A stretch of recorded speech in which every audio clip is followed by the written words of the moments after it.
بلکې دا نقصان په مسلمانانو کې راغی چې د هغې په وجه باندې اسلام کمزوری شو. نو که موږ حالاتو ته وګورو نو حالات هم انتهایی ډېر زیات نازک دي، ځکه نبي علیه الصلاة والسلام مبارک فرمایلی دي چې کله قیامت ته ورځ وخت نږدې شي نو په مخ د ځمکه باندې به فتنې داسې راورېږي لکه څنګه چې د باران د قطرې د اسمان نه راورېږي دقه شانتې به فتنې راورېږي. بیا به چاته د حق او د باطل پته نه لګي. اوس یقین وکړئ نن سبا حالات داسې دي چې خلک په اسلام باندې هم شکي ده، چېرې دا کم دین باندې موږ ژوند تېرو آیا موږ په حقه یو که په حقه نه یو. د هغې د ټول نه لویه وجه ده چې موږ د قرآن د تعلیماتو نه ناخبر یو، موږ د دین نه ناخبر یو، موږ د اسلام نه ناخبر یو. که نن د یو مشر کس نه تپوس وکړی شي چې هغه په اسلام باندې پوره زندګي تېره کړي او په مسلمانۍ کې د هغه ډېر لوی ژوند شوی، که څوک دې تپوس وکړي چې اسلام د څه خبرې نوم دی، هغه به صرف دا خبره کوي اسلام صرف د عبادتونو نوم دی، حالانکه اسلام قطعا د عباداتو نوم نه دی.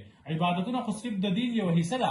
اوس موږ ټول مونځ، روژه، حج، زکات، دین او اسلام ګرځولی دی، د دې نه باقي ټول عملونه موږ د اسلام نه ویستي دي. نو یاد ساتئ چې کله موږ اسلام صرف مانځه له راوړو، مونځ، روژې، حج، زکات له راوړو، نو مسلمانان په ټوله دنیا باندې ناکامه شو، مسلمانان په ټوله دنیا باندې مغلوب شو، مسلمانان ته په ټوله دنیا باندې یو لوی ذلت ورسېد.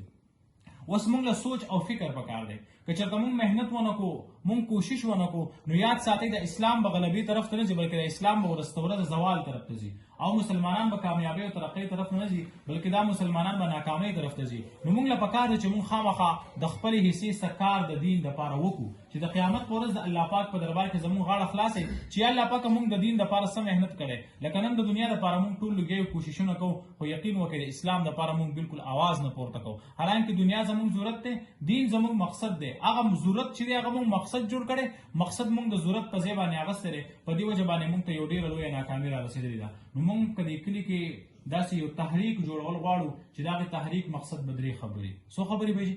درې خبرې وي. د ټول اولنۍ خبره به دی چې موږ